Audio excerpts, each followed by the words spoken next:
Hey, Mark Hamrock here. Grab your pencils and textbooks because it's time to go to school. Today's class is Guitar Anatomy 101, or in other words, the parts of the guitar and how they function. Let's get you familiar with how this beast works. It's pretty important to understand the lingo as well as the purpose of the parts on the guitar so that when you're taking guitar lessons, you'll understand what your teacher is talking about. In this lesson, we're going to be talking about the anatomy of all guitars. There are specific parts to different types of guitars, but we'll get into that later on. So first of all, on any guitar, you're going to generally have 6 strings, a body, a neck, and a headstock. Let's talk about the body first. The type of wood the body is made out of will usually affect the tone of the guitar. For example, a guitar made out of a harder wood, such as maple or ash, will transmit a brighter sound than a guitar made out of a softer wood, such as mahogany, which will usually have a darker or warmer sound.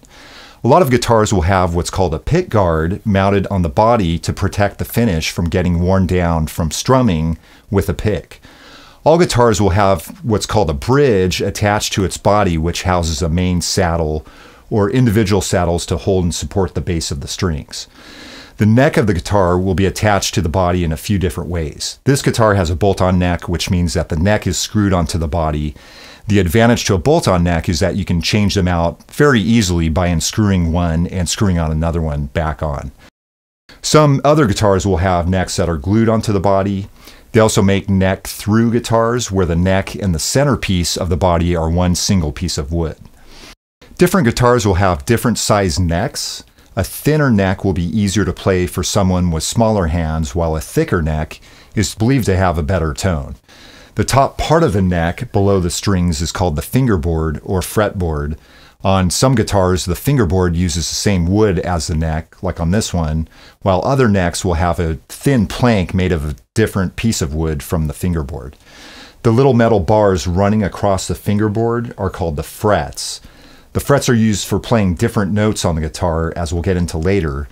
Most guitars have some sort of fret markers either centered on the fingerboard or at the top of the neck as guides so you know which fret you're playing on. If you follow the string up to the end of the neck and beginning of the headstock, you have a small block made out of plastic, metal, or even bone called the nut.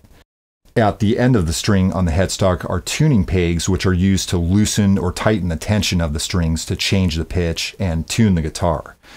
Those are all the basic parts of the guitar. In the next lesson, we'll talk about different types of guitars, including electric, acoustic, and nylon string, or classical guitars. Feel free to comment, like, and subscribe.